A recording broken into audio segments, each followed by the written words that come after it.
Alright, everybody, how's it going? It's your boy, man, Marky, coming back at you once again. And today we're going to talk about the story Batman Hush by Paul Dini, art by Dustin Nguyen. Let's get into it. Batman Heart of Hush acts as a sequel to the Batman Hush storyline, even though there's technically one more story, I think, called Hush Returns. But I heard it was out of continuity, even though this volume, Heart of Hush, references things that happened, like Joker implanting Hush with like a pacemaker. So you get all the backstory you need right here in this volume. I'm still not sure about the continuity status of Hush Returns. Like I said, I didn't read it. I heard it was pretty bad. Uh, and of course, this is a couple of reboots ago in the DC timeline, so it's all moot. But yeah, I went from Hush right to this one, and I had no problem, so you shouldn't either.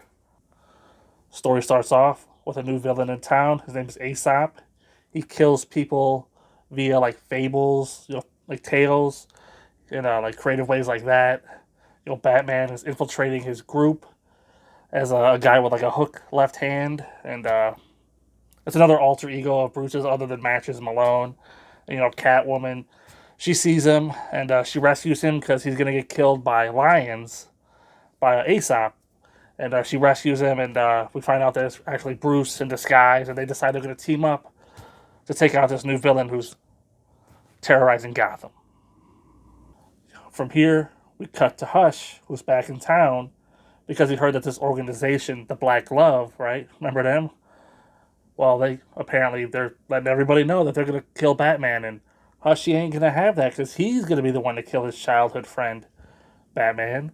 So he's back in town, looking to do just that.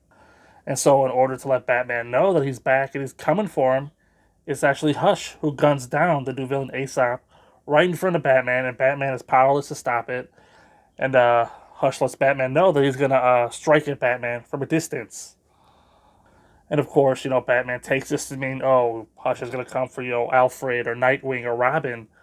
So Batman warns them, but it's actually Catwoman who's gonna be the Hush's target. So you might be wondering why the story is called Heart of Hush. Well, it's because Hush teams up with Mr. Freeze in order to cryogenically freeze Catwoman's heart after Hush removes it from her body, and he sets it up like this elaborate trap where it's a race against time. Batman, can he save Catwoman? But if he kills or incapacitates Hush in any way, Catwoman will die. So that's the whole premise of the story, and it's a pretty good one.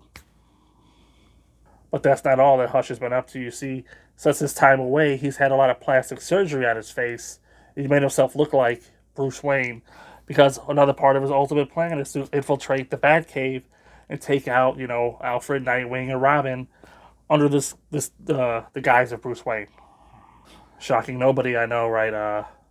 Batman ends up somehow cleverly thwarting Hush's plans, saving Catwoman, and that's all, right? Only it's not, because Catwoman now has to get her revenge on Hush after being violated in such a way, and she does so by draining his bank accounts. Because if you know anything about Hush, he uses his wealth, to be able to pull off his capers. And so now that he's broke as a joke, like the rest of us, am I right? We're gonna see how that affects him going forward into the future, because Hush is gonna return here in a couple of videos. As far as what I liked about this volume, really like Paul Dini's writing. It's really making me regret not going back and reading his previous issues to this, because him and Grant Morrison, they're sort of like a duo. You got Paul Dini on Detective and Grant Morrison on the main Batman book, and they came together in that crossover Resurrection of Ra's al Ghul. And I knew Paul Dini's run was great, but I didn't really have time to fit it in. And here I am, reading this one, and it's like making me regret not having gone back to read his stuff, because there is, I believe, like some setup stuff here that just maybe goes over my head with some characters, but I can't be too sure.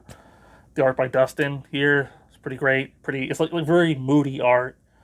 You'll know it when you see it. Then, of course, I'll show you some examples, but yeah, it really fits here. And I think Paul and him go on to have like a run here in the Streets of Gotham comic that relaunches and well, not relaunches, but launches in the Batman Reborn era, which is coming up here not too pretty soon. And yeah, so we'll see these two team up again later on down the line, and so I'm looking forward to that, along with the return of the character of Hush, right?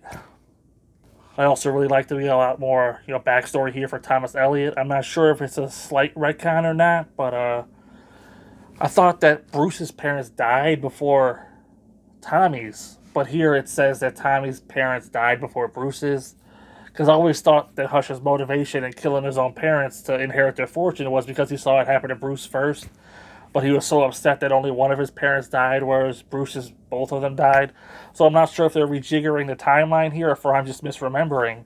But we get some really great stuff here with Hush's rise to villainy and his hatred of Bruce and his mother and all this stuff. It's fantastic stuff. Definitely check it out. As far as things I disliked about the storyline, it wasn't as epic as I remembered. Like I said, Paul Dini and Hush, they're going to return. This is just the opening salvo and a larger Hush, storyline appearance here. So maybe in my mind I was, mashing it all together. And when this one ended, I was like, well, what about, this, that, and the other? And it's like, well, I guess it's yet to come. The story was sort of a breezy read. Yeah, so with all that being said, I'm going to go ahead and give Batman Heart of Hush 4 out of 5. Didn't overstay its welcome, but it wasn't the story that I remembered. It's still good. The art's good. I really like this team up of Paul Dini and Dustin Nguyen. Sorry, Dustin. I don't know how to pronounce that name. Like I said, they're going to go on to work together more, collaborate more. And I'm looking forward to what's to come. But that's another one of the books, right? So until next time, I'll see you there.